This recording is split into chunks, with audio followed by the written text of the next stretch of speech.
All right, so let's get started here. Joe, tell us a little bit about your story, how you got into finance and everything that you're doing now. First of all, thanks for having me, Michael. This is fun, and I'm glad that you asked me to do this. I was a financial advisor for 16 years, and during that time, I represented the big firm that I worked with, Ameriprise Financial, Hmm. in media interviews. I was their local media guy. Okay. So I was on Detroit's Channel 7 News twice a week. I did a local radio show. I was the host of that.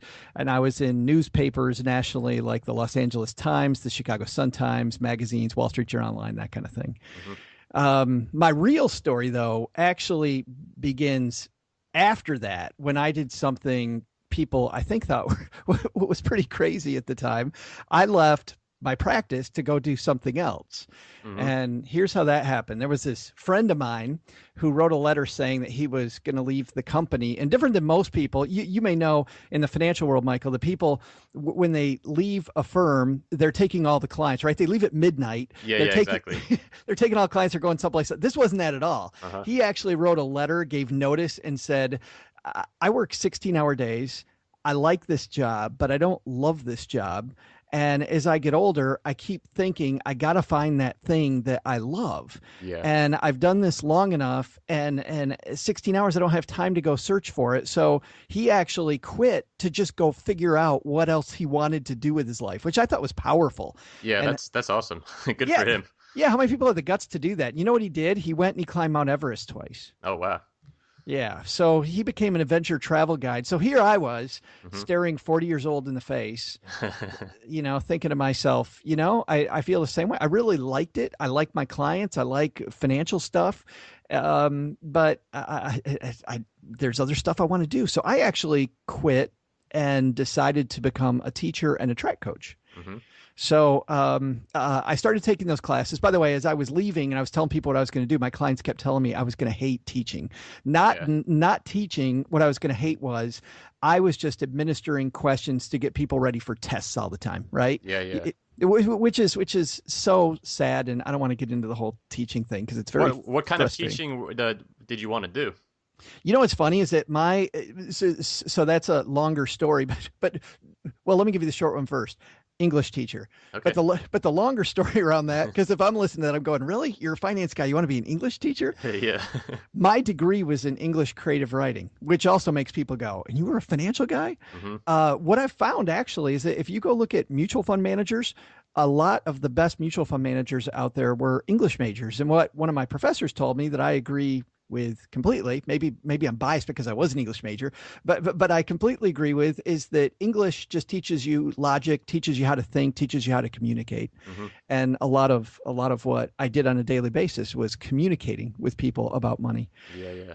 Yeah, so I was going to do that. I was going to become a track coach, and so I'm bored with my classes. So on the side, I just decided to do the part that I really liked in the financial world, which was I had other buddies that were doing media, so I wrote their scripts for when they were on television in their local markets, or I had clients or friends rather that had newsletters, and so I would write their newsletters for them, and I all of a sudden realized that at the rate I was making money at a faster rate than a first year teacher made money.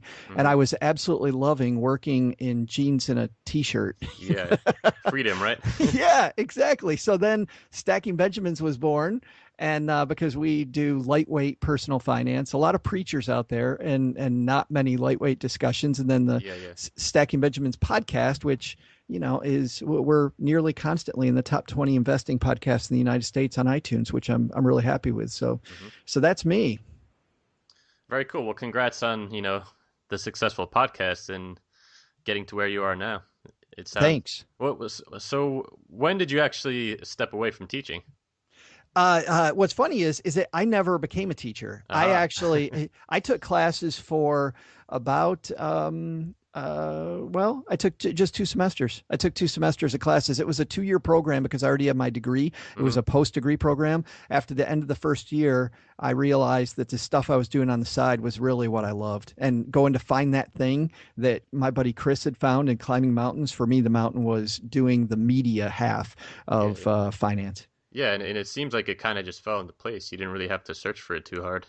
Isn't that funny how it's like that for most people? When I would counsel people that were frustrated with their job, my first question was, what do you like to do? Hmm. And then can we make that a business? One problem I've found with people is that they get half of that right, right? So they start off with what do I like to do, but Yeah. they don't really do the math to figure out if it's a business. And I think that's why some businesses fail is because they go, wow, I really like building, I don't know, building a model clay pigeons. I'm just making stuff up, but Yeah, yeah. but if there's no viable business there, it doesn't make sense to begin. But that's definitely the place to start. Yeah, exactly. And yeah, exactly. Start where you where you're interested in and things that you enjoy, but you have to be able to make money off of it, right? Absolutely. I mean, and then you also have to realize the E Myth, the book, The E Myth is a really important book for people starting a business because you also have to realize you're not going to really be doing that thing. Like the longer that I work in managing Stacking Benjamins, the less time I spend myself writing fun articles and actually interviewing people for our show. Hmm. I'm spending a lot of time managing the business that's become Stacking Benjamins. Yeah. And so if you don't have systems in place and processes in place, it's gonna go haywire. So that's for our entrepreneur listeners. Yeah, good advice. All right, so let's get into, what we're here to talk about, personal finance. Um, so a lot of people tend to have, polarized ideas about money. It seems like people are either consumed by the pursuit of money, or there's the other side of it where people kind of just don't want anything to do with money and, are focused on, I guess, everything besides money. Um, so, talk a little bit about what it means to have a healthy relationship with money. How can we have a better, how can we properly use money as a tool? Well, I agree with Susie Orman, which I'm not. I wouldn't call myself a huge Susie Orman fan, but like all the gurus out there, she says some fantastic stuff. And one of the most fantastic things Susie says in her first book is that you have to have a healthy respect for the power of a dollar. Right? Hmm.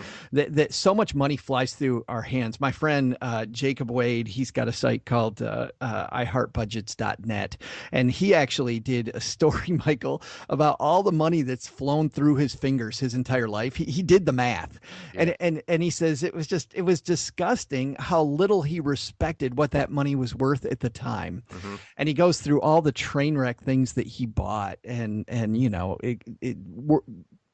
wasted experiences that he never should have spent money on. So I like that first, kind of grounding ourselves in having respect for that dollar and hanging on to a dollar. And I'll give everybody an example of that in my own life. I actually invested. So I have twins that are in college, and I have my kids' college money invested.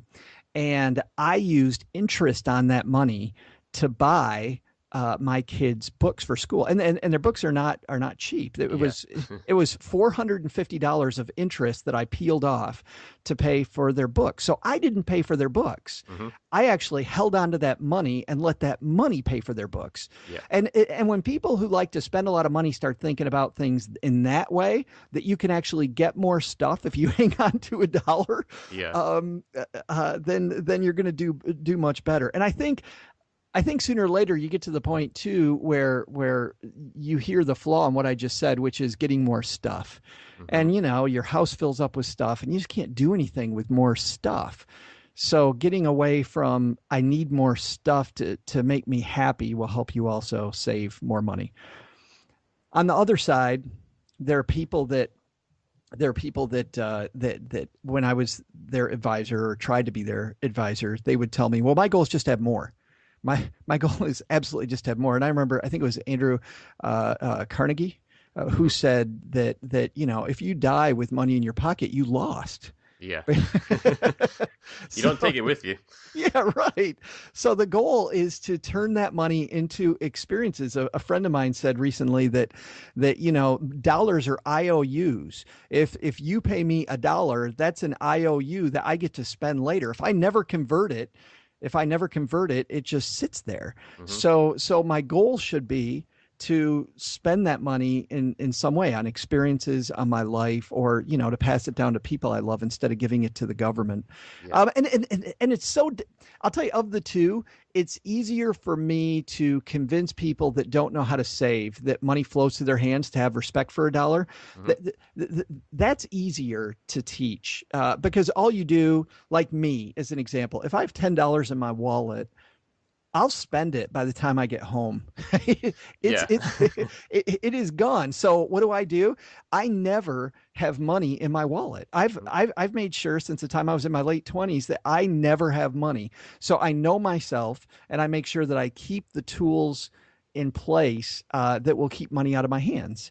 And if I don't have cash, I don't spend. And it's funny, I don't miss it, but it's amazing when I have $10 that it just goes away, and I don't remember what I spent it on. It's horrible. On the other side, though, I have a very difficult time teaching people who don't realize that hoarding money is really not a great thing. I have I have a really hard time teaching those people to live differently. And I'll give you an example. I had these clients that he found out that he was diagnosed with this rare form of cancer, and he probably had about a year to live. Hmm. And it was amazing how his life changed. He went from being this guy that hoarded money, never wanted to do anything. It was always going to be the future. We'll do this later. We'll do it later. All of a sudden, they were planning this trip to Alaska that they had never taken. He and his wife were going to go visit their grandkids in San Diego. They lived in Michigan. They were going to do all these experiences in the first 6 months of his 12 months while he was healthy. And Yeah. then they were good. And it was amazing to see all these things his wife and I had tried to convince him to do his entire life. He was going to try to squeeze into 6 months. Well, Yeah. then, it turned into like a movie. It turned into one of those movies where 6 months later, guess what we found out? He was misdiagnosed. Wow. And although he had cancer, it was a different type of cancer. It was very treatable, and he would probably live a long life. And guess what he did?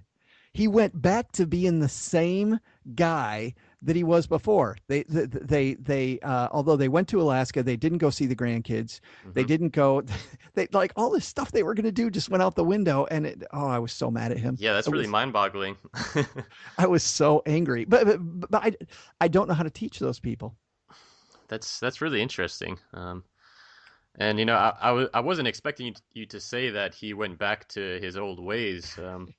You would think that once you have something as serious as a cancer diagnosis, that it would change your perspective. But Yeah, like you're Scrooge in the movie The Christmas Carol, right? Or the book The Christmas Carol. All of a sudden, he realizes what he's been, and he changes forever, right? And, yeah, and yeah, and he's the guy out buying stuff. Nope, not this guy. that's really interesting. Yeah, Um, it's really sad. well, so for those of us that are looking to, I guess, be a little bit more like him in being able to manage our finances and build up our finances. A logical step could be to go out and find some sort of personal finance expert, some sort of guru to help us out. How can we effectively go about that? Are they necessary? If so, how can we find somebody that is going to have our best interest in mind? It's funny, Michael, because I wrote a white paper recently on this topic called "Launching Your Personal Finance Rocket: Why You Shouldn't Listen to Dave Ramsey, Susie Orman, or the Motley Fool." And it's Hmm. and so and by the way, the title's far more incendiary than what you would actually read when you read through it. Yeah. Because my point there actually is not that Susie Orman, Dave Ramsey, and I've already quoted Susie Orman once and what I like about her, and there's certainly things I like about Dave Ramsey, Hmm. and there are things I like about the Motley Fool guys. But what I find is that the first thing you have to do before you find a guru, and I will say this, gurus are great and they can be very helpful at helping you streamline your finances and give you that surround sound you need to succeed. Everybody, I think to succeed, you have to surround yourself with people that are in a similar circumstance as you. Yeah, Um, definitely.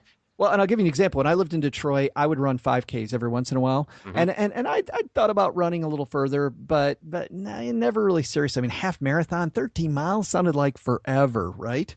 And I didn't have time or energy or want to do that, and I was getting out of shape really quickly, at my desk job, financial planning.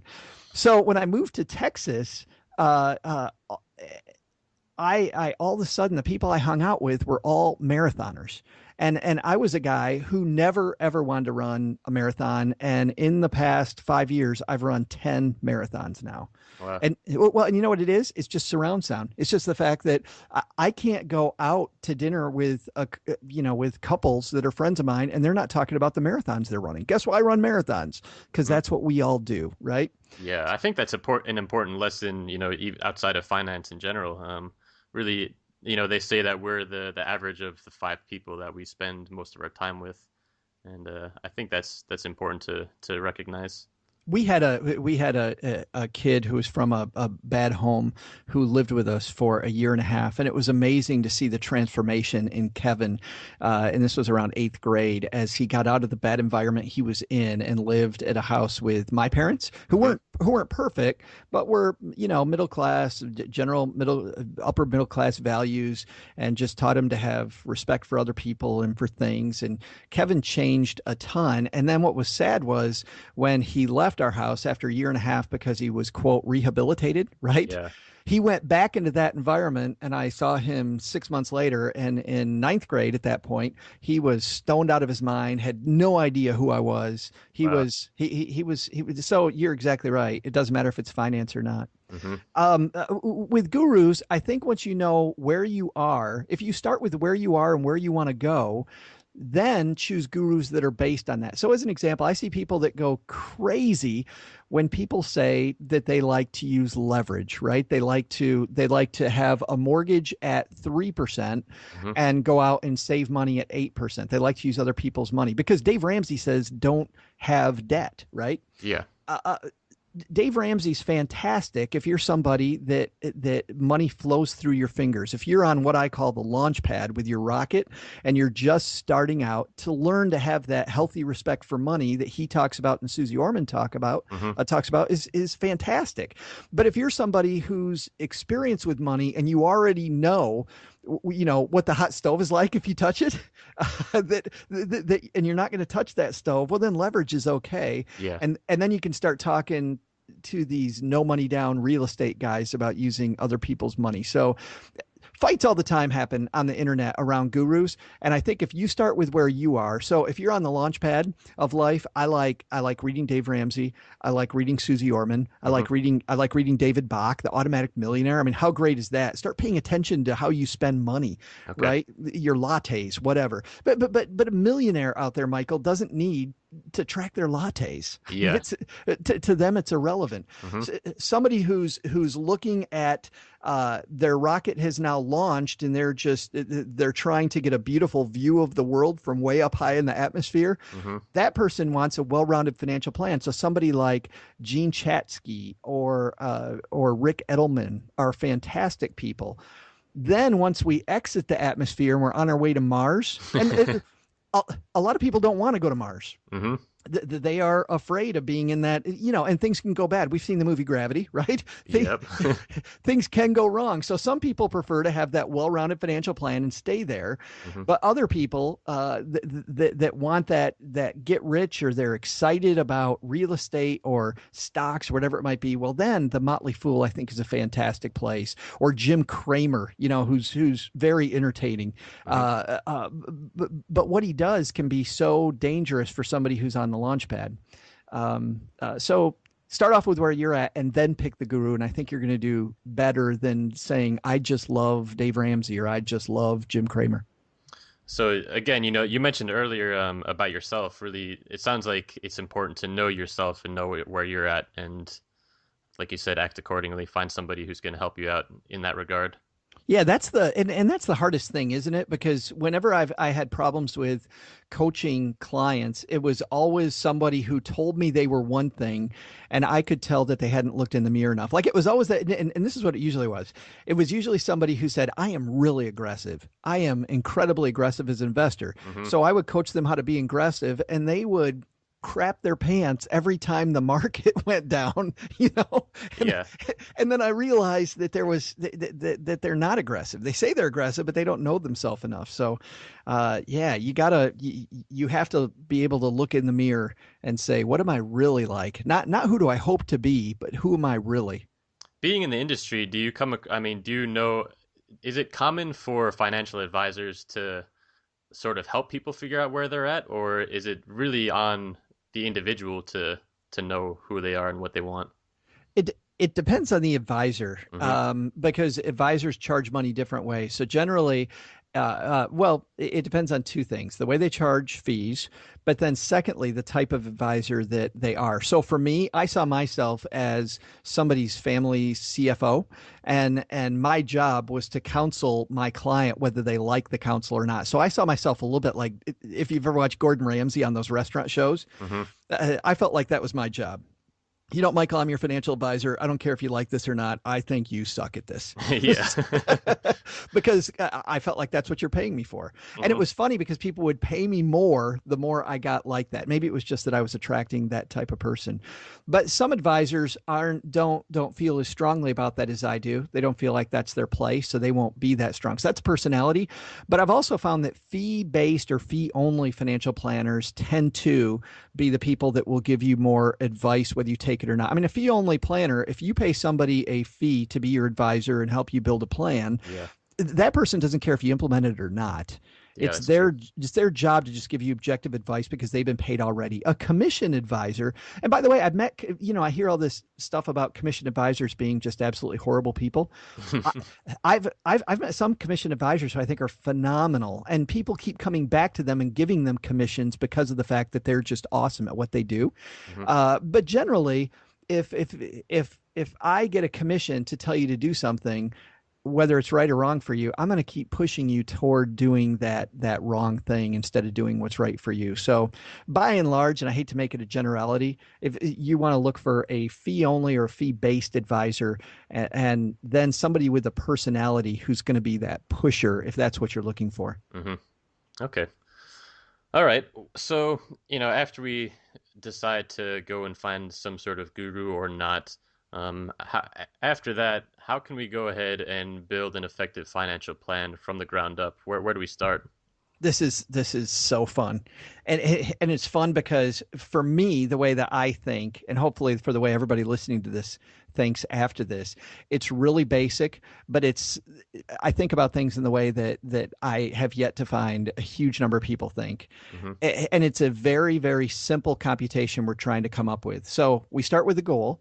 And I know that sounds boring, and everybody does say that part, right? Hmm. Start with your goal, but your goal just becomes a math equation. And some people hear the word math and they try to fall asleep, but it's really easy equation. Yeah. It's X amount of money you need to save times Y return equals the goal. So you need to save an amount of money Hmm. and get a return on that money to get the goal. So let me give you an example of that. Let's say Michael, you want to retire at 50, Hmm. and pretty aggressive goal. So we put this plan, we take a look at that plan. And for you to retire at 50 in the lifestyle that you want, you're going to have to save $1,500 a month and get a 9% rate of return.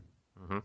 Well, we look at both of those numbers and then we take a look at your budget. And let's say you don't have $1,500. What a lot of people will do is they'll just say, well, I don't have 1,500, Joe, so I'm just going to save 1,000. Well, if you just save 1,000 and we don't change the rate of return expectation, Yeah. you're never going to retire at 50. Hmm. You're going to retire later, whether you want to or not. So what do we have to do? We have to jack up that rate of return expectation, and then we go look for different investments, which is neat because a lot of the times what people do is they'll say to themselves, or they'll say to somebody like me, I just don't understand investments, and there's so many different types. Well, the cool thing is, if you start with the goal and the rate of return you need, there's only a few investments that historically have done that. So now we've taken this huge field of investments and we've shrunken it to be this little tiny piece that we can easily get our hands around. Hmm. So that's powerful. Let's say though that we jack up that interest rate so far, we jack up that interest rate so much that you tell me, Michael, you go, there's no way I'm going to invest in lottery tickets. It just Yeah. there is no way. Whatever the risk is, you get past your risk tolerance, Hmm. and you say, I can't do that. Okay, well then we'll back down the risk tolerance. But guess what we have to do with the amount of money that you save? We have to find ways to cut your budget to make it. So it's this push and pull. Hmm. Stephen Covey says in Seven Habits of Highly Effective People, another great book that everyone should read, that when you pick up a stick, you pick up both ends. So you pick up one end of the stick, and that's putting money in. Hmm. Well, where does that? You're picking up the other end of the stick too, which is what that gets you. Yeah. Most people save money, Michael, but they never think about what that gets them. Hmm. Yet we all take. Now I'm getting on my I'm getting on my pedestal now Yeah. because No, this is good. I can't stand these 401k risk tolerance quizzes. I hate them. Hmm. And the reason I hate them is who cares what your risk tolerance is until you know what you need. Yeah. The first thing I want to know is what risk do I have to take? And the risk tolerance quiz doesn't tell you what risk you need to take to get whatever your goal was. It just tells you that's a lot of risk. And when I ask people, so what investments did you choose in your 401k? Well, I chose ones that fit my risk tolerance. Do you have any idea where it's going to get you? Nope, I have no idea. Hmm. So start off with the goal and then figure out that equation and then play with all three of those numbers until you come up with one that's acceptable, that you can actually save that amount of money. You can stomach the risk of those investments, and then you're more likely to get the goal. And there's lots of online tools to do that, online calculators. A friend of mine, Daryl Kirkpatrick, has a great website called caniretireyet.com, Hmm. and he's gone through lately and he has looked at free retirement calculators. So I would start off with a big laundry list of calculators. And the cool thing I like about Darrow's site is that he's a guy who already did retire at 50. Hmm. So he's already been there. He's not somebody who's hoping to get there. Yeah. Yeah. It's good to learn from people who have done what you're trying to achieve, right? Right, absolutely. Okay. So are there any other tools or websites that you have for us? Well, a few others. We talked about gurus earlier, and Hmm. I would not be giving you enough information if I didn't say that you should also check out gurus and advisors before you hire one. So if you're going to hire an advisor, Yeah. there is a great website, FINRA, FINRA, Okay. is the regulatory arm for brokers. And they have a place called Broker Check on their website Hmm. where you can go in and you can look at their record.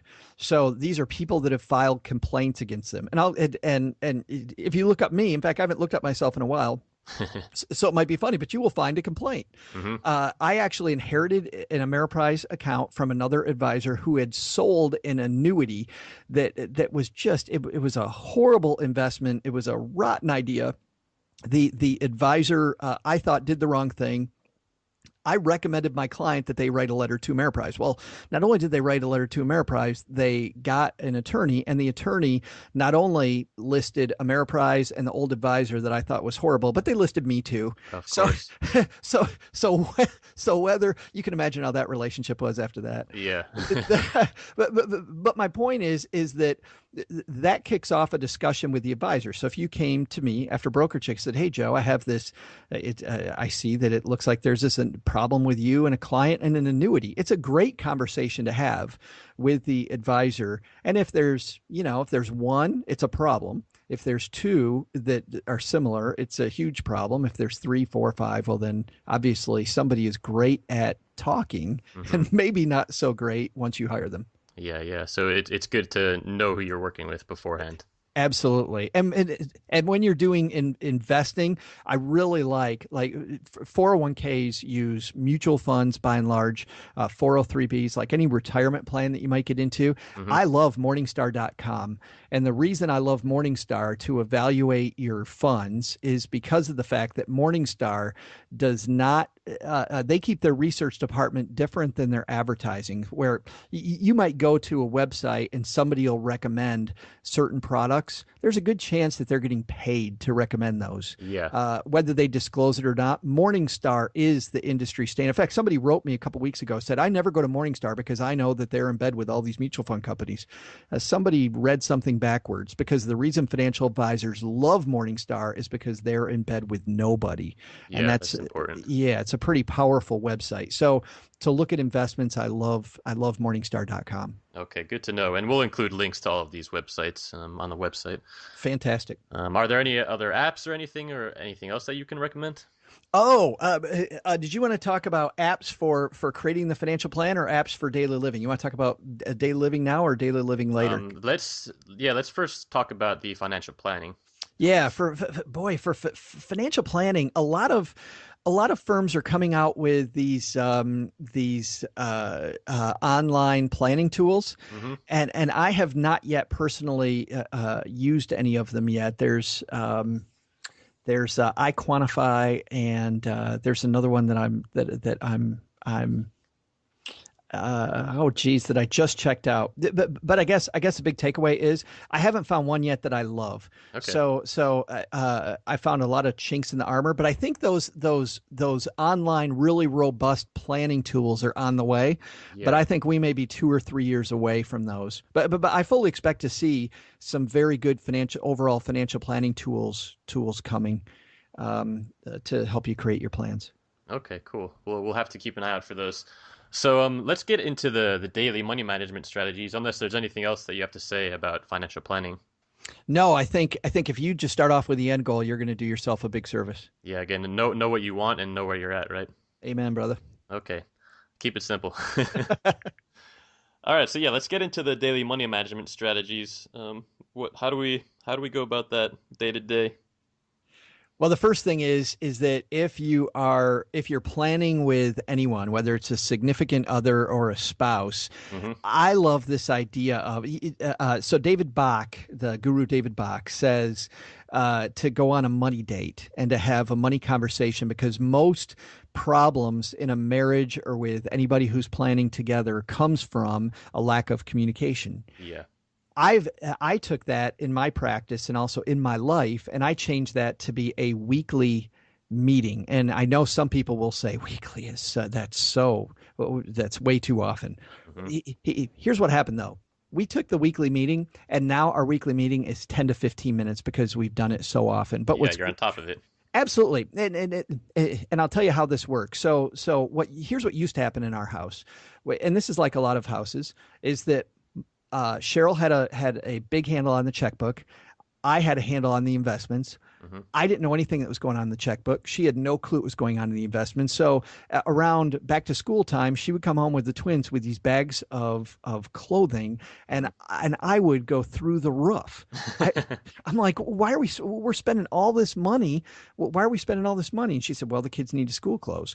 Or she would open up a 401k statement during the 2008 market downturn, and Yeah. she would blow up. She go, we just lost tons of money. Hmm. You supposedly know how this stuff works, and we're losing money hand over fist. What's going on? Hmm. So in any relationship, I've found that, well, not in any but or every relationship, but in most relationships, one person knows exactly what is going on, and the other person's in fantasy land. Hmm. they Everything's a okay until the wheels come off the bus.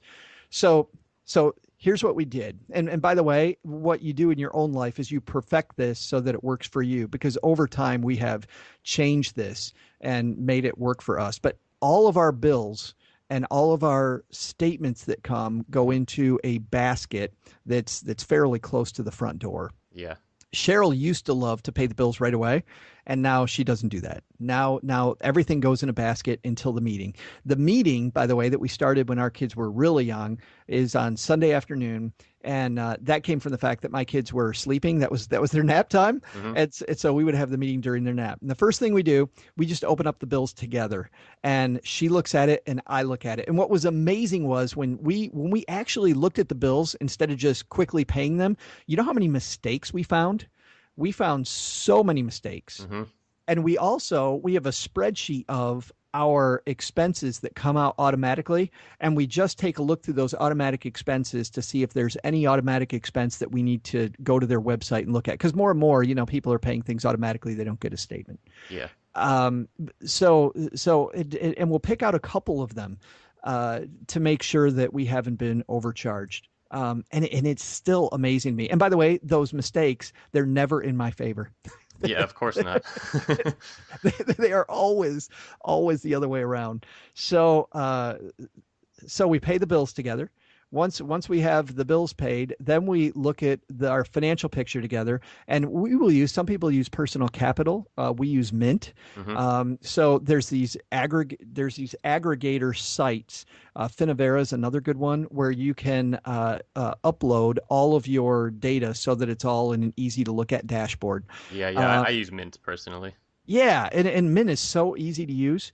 So we take a look at our investments, how they've done since the last week. We don't make decisions on a weekly basis. That would be foolish. We have more of a long-term plan that goes with our financial plan, Yeah. but we look at them together and we know how our money's doing together. And then the last two things we do. So those two things together, Michael, take a total of about 10 minutes, Hmm. because we're doing it every week.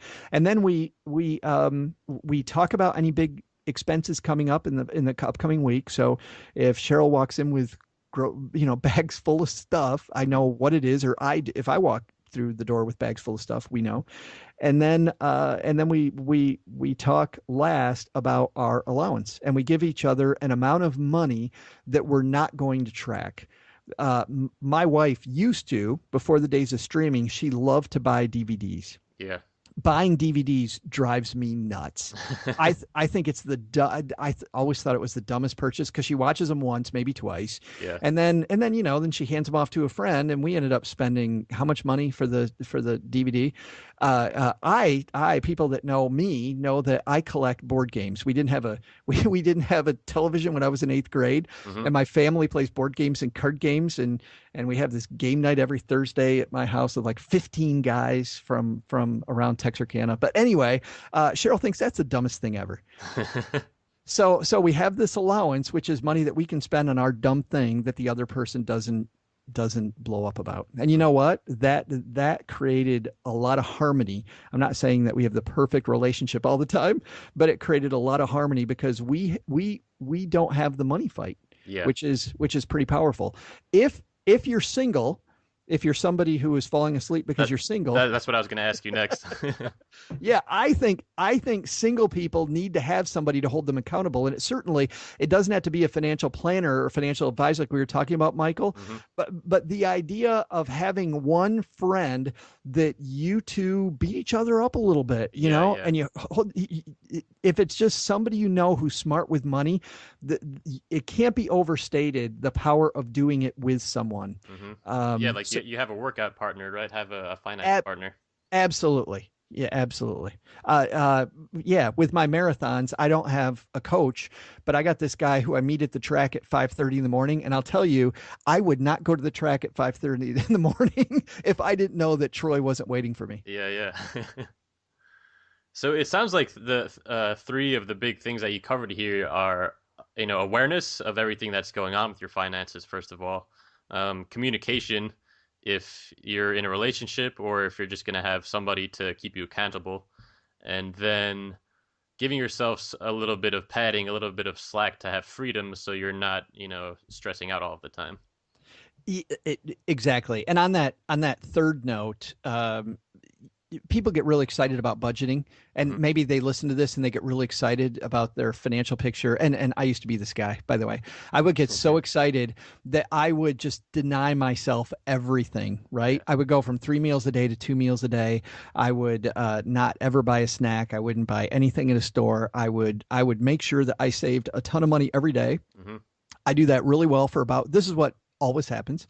I do that well for 4 to 6 weeks, and then I get so sick of it, and I'm so proud of myself. I go buy a big screen TV, and so you get into this boom bust cycle. Well, what that padding does is it avoids the boom bust cycle. So Hmm.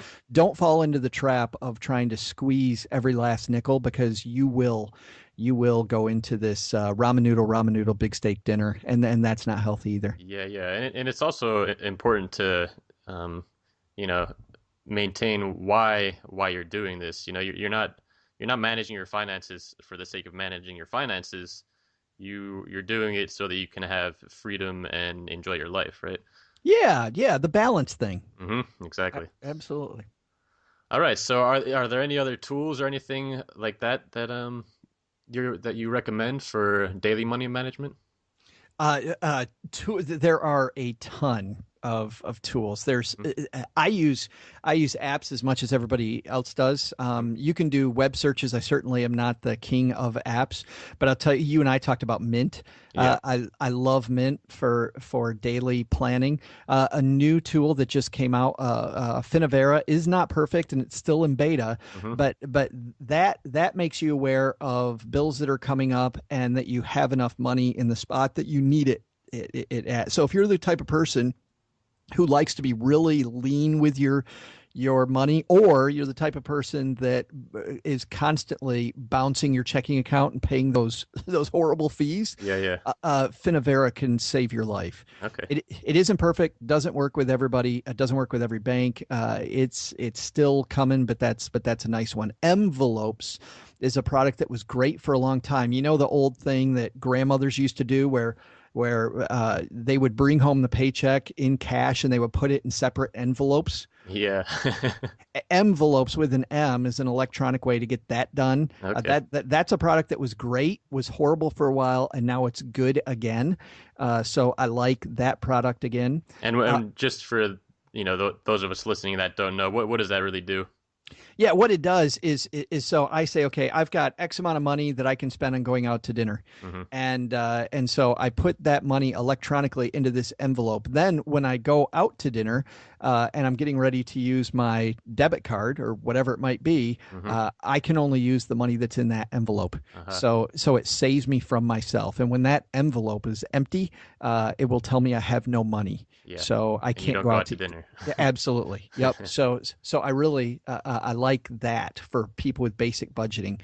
Um, uh, I use Loyal 3. I like individual stocks, and this is where we get back to the guru thing, Michael. Yeah. I I'm a guy who, in some regards, is on his way to Mars. So so Well, with that's part good, of my right? well, yeah, well, and it depends because I know people that they would never want to do this, but I like individual stocks, and because of that, Loyal 3 allows me to get on IPOs and invest a little bit at a time into companies that I enjoy, and that's a great app for people that do that. My brother uses the Acorns app, Hmm. which rounds up bills. So if he goes to the store and it's $4.50, it'll round it up to $5, and the 50 cents gets saved. I really want to start using that app. I just haven't done it yet. Yeah, I went to download that one, but at the time it was only available for iPhone. I'm not sure if it's on Android yet. Yeah, I think, man, if it's not, it's going to be fairly soon Yeah, because yeah. that's a well loved app. I also Saved Plus is another one. If you don't like the fact that Acorns takes your money and puts it into the market, Saved Plus does the same thing but puts it into a savings account instead. Okay. So if you like that with less risk, that's a great app.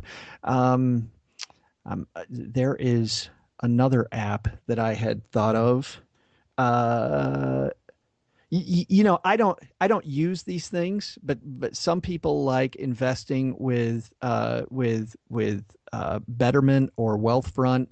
Um, I as a former financial advisor, I think you can do as good or a better job. And I know I'll probably get hate mail for that statement, but, but they're great asset allocation tools where you hand over your money to Betterment and they manage it for you in a low cost way, or to Wealthfront and they manage it. GemStep is a nice hybrid company that you hold on to the money yourself, but GemStep just tells you what to do. Okay. So those are some tools I like. There's so many cool tools out now. Yeah. Yeah, it seems like there's just more and more coming out, especially with this combining of technology and apps and finance and all of that.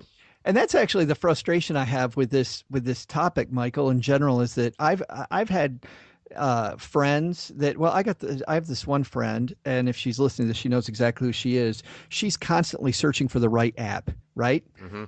The problem isn't the app, the problem is her, and she knows it. Yeah. But she thinks if she finds the perfect technology, it's going to solve her problem.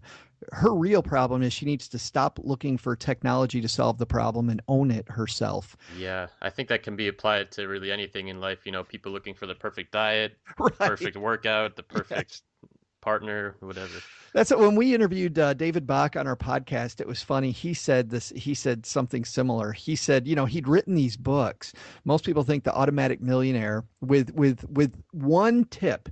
pay attention to how you spend the little dollars, right? That's the one tip in that book. Hmm. He said people thought that was his first book, but it wasn't. He'd written all these other books that were like 5 tips, 7 tips, and people would constantly come up to him and say, "I don't want 5, I don't want 7, I just want one." Yeah. And David said, "Well, there isn't one.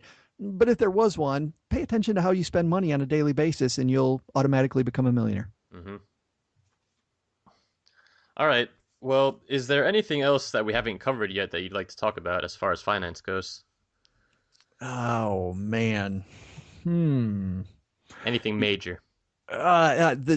So three actually. How about Hmm. that? Yeah, sure. The first one is people pay attention to the right investment. We spent time today talking about investments because it's sexy. Hmm. I'll tell you what's less sexy, but every bit as effective. Pay attention to your tax strategy, because having the right investment at, and not using tax sheltering strategies is a rotten way to build wealth. And if you start that, even if you're listening to this and you haven't started building wealth yet, if you learn about tax shelters now, Hmm. you're going to do a better job later. So, fund your 401k with pre-tax dollars. If you have a Roth option where you can save into a Roth 401k or save into a Roth IRA, if you're younger, the way that most calculators show most people's lives, you're better off using a Roth 401k or a Roth IRA where money goes in after tax, but then it's tax free forever.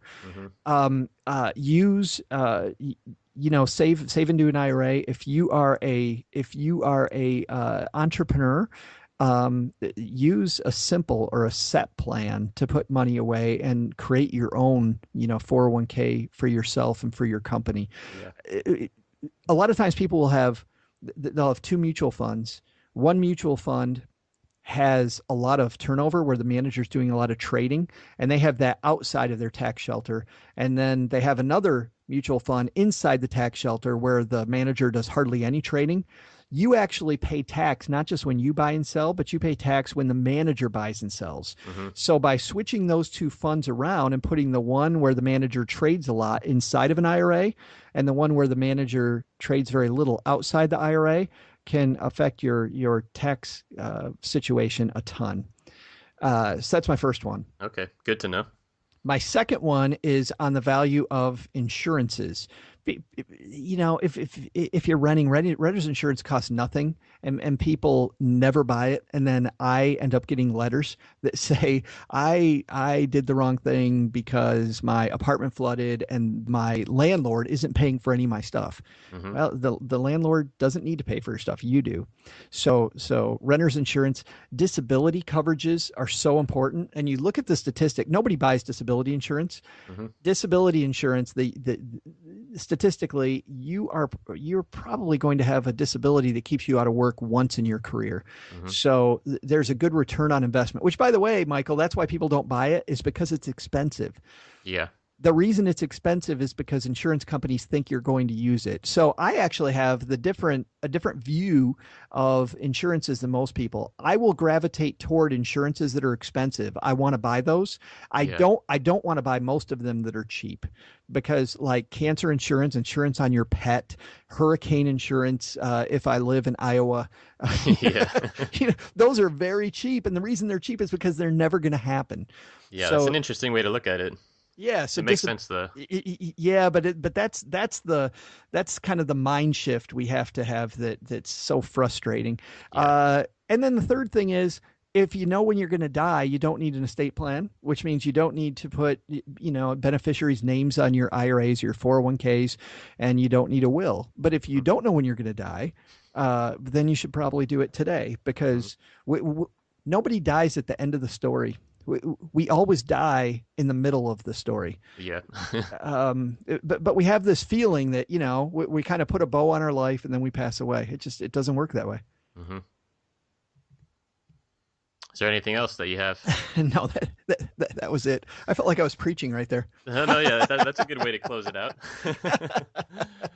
All right, so that was great on the finance end. There's one more thing I'd like to ask you that's not necessarily related to finance, but I think it's important for people to learn from their mistakes, and I don't think we have to necessarily learn from our own mistakes. So, is there any major mistakes that you've made in your life finance or not, that you're willing to share with us that we can Oh potentially learn from. man, if you read my blog, you'll see I love sharing my mistakes. Uh-huh. Because I think we can all learn from them, and I like laughing at some of the dorky, dumb stuff that I've done. But Yeah.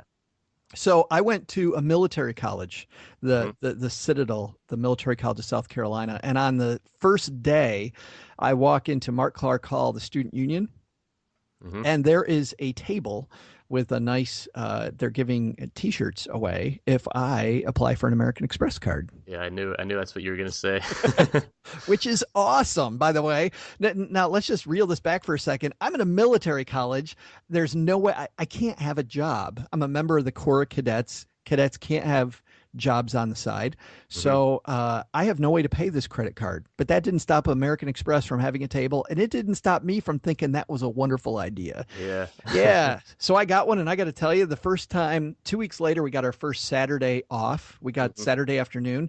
We went to Ruby Tuesdays, and I bought lunch for everybody because I had the green card. And not only that, we went to Nordstrom afterwards, and I bought this sweater. Hmm. Now, based on my age, you'll know that this is the late '80s, and this sweater I still own, and it is awful. It is absolutely mind-numbingly horrible. It's purple with this argyle, '80s. If you think about Duran Duran, you'll Yeah. have you'll have this good view like a members only jacket or Do you still whatever. wear it? No, absolutely not. Oh man. But I have it as a reminder of what a dumbass I was, Yeah. because the bill came and I went, "Oh no, how am I going to pay this?" So you know what I did? Yeah. I called my mom, Uh-huh. and my mom said, "Good luck with that." Uh-huh. And I destroyed my credit on my own, with Hmm. my parents' help, which I do think was helpful, by the way. Yeah. With my parents' help, I destroyed my credit right out of college, and then I had to learn how to rebuild credit. The second mistake I made when I first joined, when I first became a financial advisor, we were all commission based, and I made, for me, a bunch of money. I made about $85,000 in my first year as a financial advisor, right out of college. $85,000, in the early '90s, just fantastic. Hmm. So I was very excited about that. However, I had to deduct all my business expenses.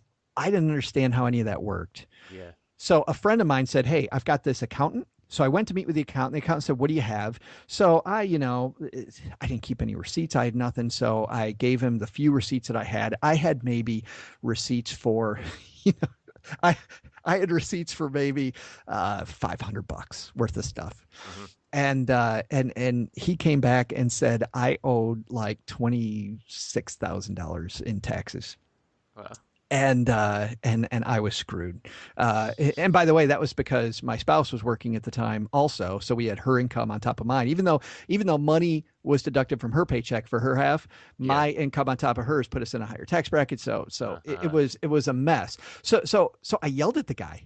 I totally yelled at him. I said, "How come you didn't tell me this? How come I didn't know it ahead? What's?" And you know what? It wasn't his fault, but I also didn't hire the right person, because all he did was fired me and refused my calls. And so then I did the next smart thing, which is I decided not to file that return. Hmm. Um, and then the next year I didn't file either because I was backed up. So for 3 years I didn't file my taxes at all. Wow. And I ended up with a tax bill that was about $90,000. And most of it was penalties and interest charges Yeah. from not filing. And it was great because you know what happened? Around just after 2000, I hired a great CPA. And by now I knew how it worked. I was just really embarrassed, and I Hmm. didn't want to share it with anybody. So I just thought that if I keep looking away, bad things wouldn't, there would be no fallout if I just don't look at it. Yeah, Right. exactly. So she did what any great advisor would do.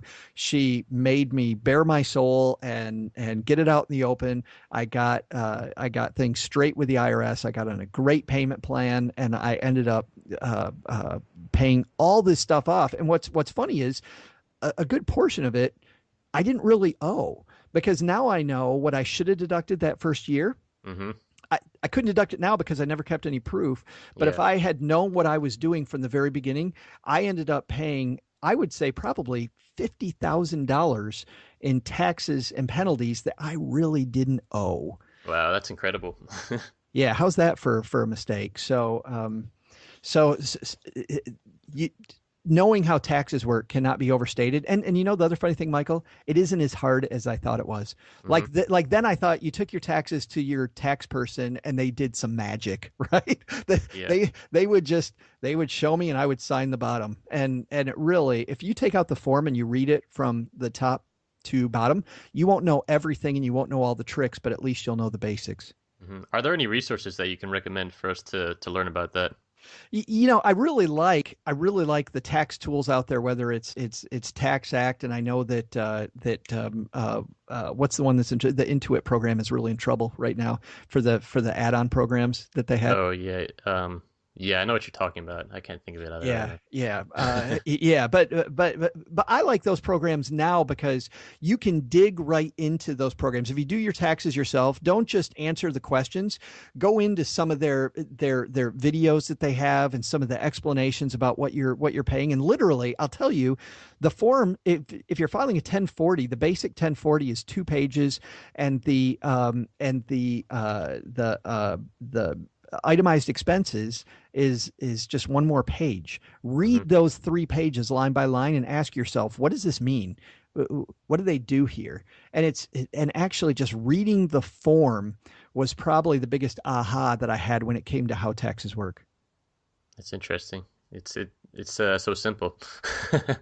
Yeah, I couldn't believe how simple it was. And it's funny because it was an advisor that told me to do that. Hmm. He said if you read the form, you'll be able to help your client save on taxes. And not only could I help my client save on taxes, that's when I realized, because this was in the mid 90s now, and I'm trying to hide from my tax bill, and toward the late 90s, and I realized, oh, this is far simpler than I ever thought it was. Yeah, it's really just a matter of making yourself aware, it seems like. Yeah, and you know what? We build it up in our head, and it's a 10-minute job. 10 minutes, Hmm. 15 minutes, and you've got a basic understanding. Just take the time and it's going to go a long way. Amen, brother. You know what I do? I don't know if you do this. I plan time every week in my calendar. Friday afternoon. I usually want to bug out on Fridays anyway. I'm Yeah. I'm not a Friday guy, so Friday afternoon is when I pick up a book, and I call that plan ahead time. Which I pick up something that's going to teach me something that I don't know anything about. Right now, I'm actually reading this book about Ernest Hemingway because I really like reading Hemingway, but I've realized that I know nothing about the guy's life. So on Friday afternoons now, that's what you'll find me doing. That's a good one. Yeah, I've been reading more lately actually, and yeah, I try to read things that are going to teach me something. Yeah, good time. Yeah, all right. Anything else, Joe, that you'd like to mention before we close it out here? I think we covered it. This was fun for me anyway. Yeah, that was great. That was perfect. Thanks a ton. I appreciate it. Thanks for doing this.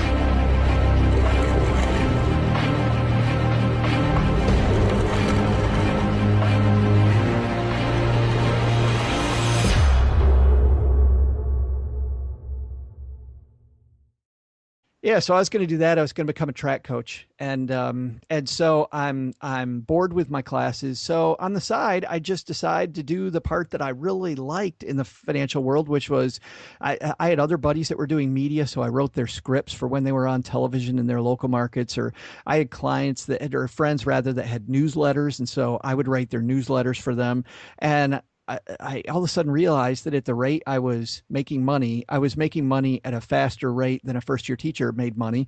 And Hmm. I was absolutely loving working in jeans and a t-shirt. Yeah, freedom, right? Yeah, exactly. So then Stacking Benjamins was born.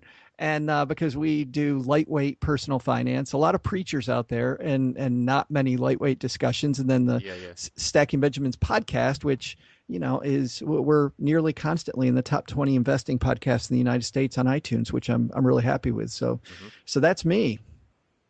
Very cool. Well, congrats on the successful podcast and getting to where you are now. It sounds. Thanks. What was so? When did you actually step away from teaching? What's funny is that I never became a teacher. I Aha. actually I took classes for about Well, I took just 2 semesters. I took 2 semesters of classes. It was a 2-year program because I already had my degree. It was Hmm. a post-degree program. After the end of the first year, I realized that the stuff I was doing on the side was really what I loved. And going to find that thing that my buddy Chris had found in climbing mountains, for me, the mountain was doing the media half Yeah, of yeah. finance. Yeah, and it seems like it kind of just fell into place. You didn't really have to search for it too hard. Isn't that funny how it's like that for most people? When I would counsel people that were frustrated with their job, my first question was, "What do you like to do?" Hmm. And then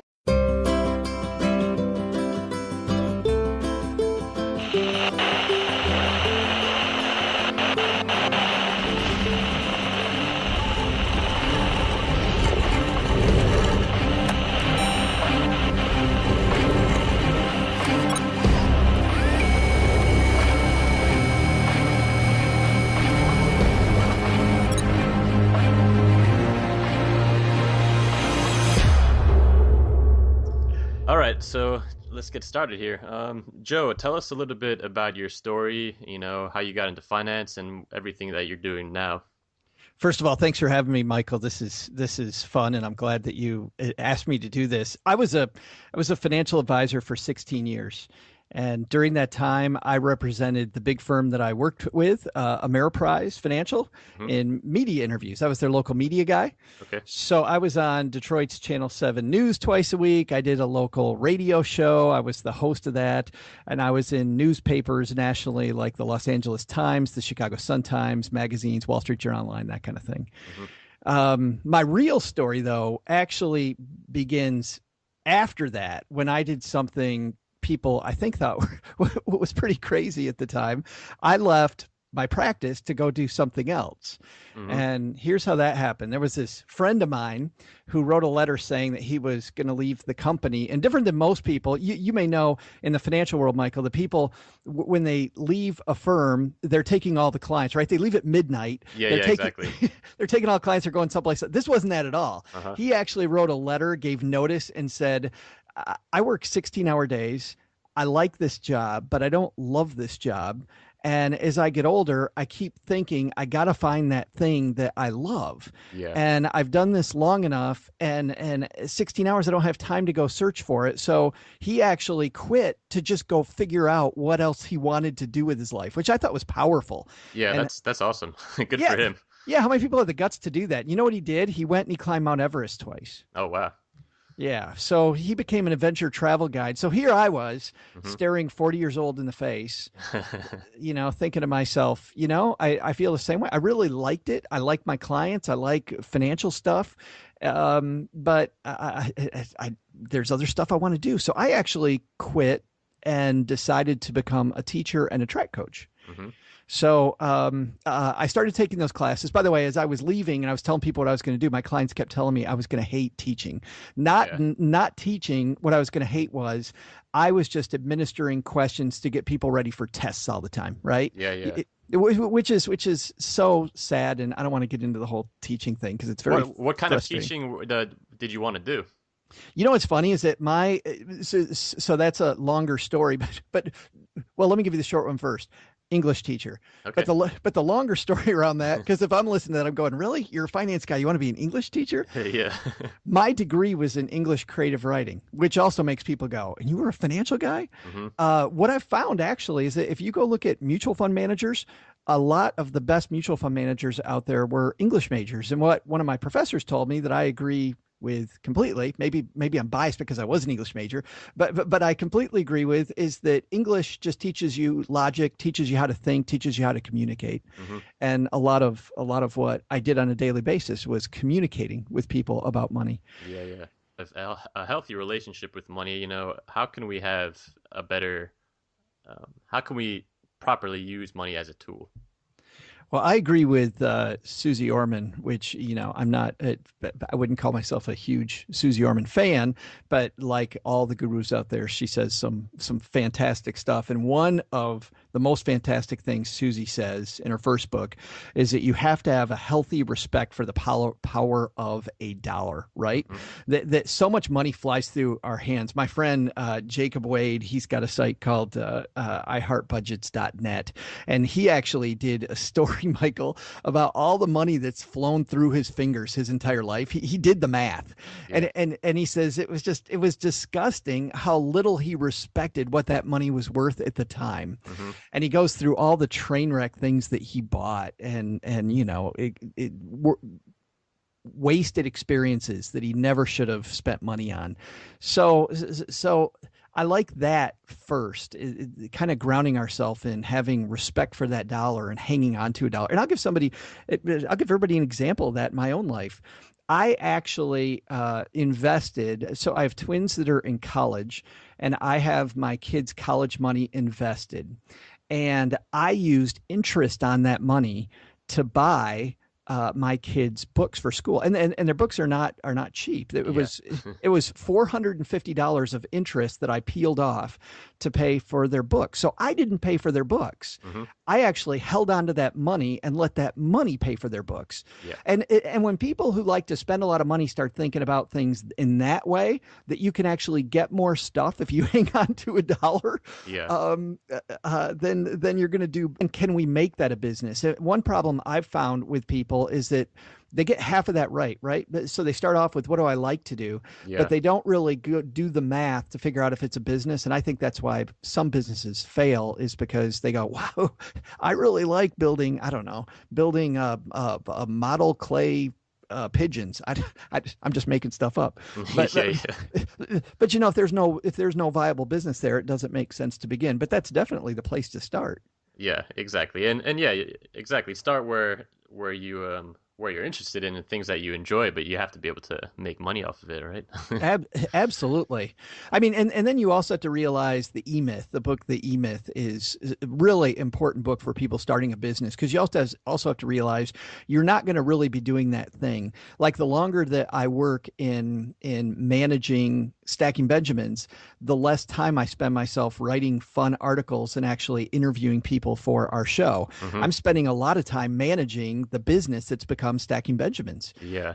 And so if you don't have systems in place and processes in place, it's gonna go haywire. So that's for our entrepreneur listeners. Hmm. Yeah. Good advice. All right, so let's get into, what we're here to talk about, personal finance.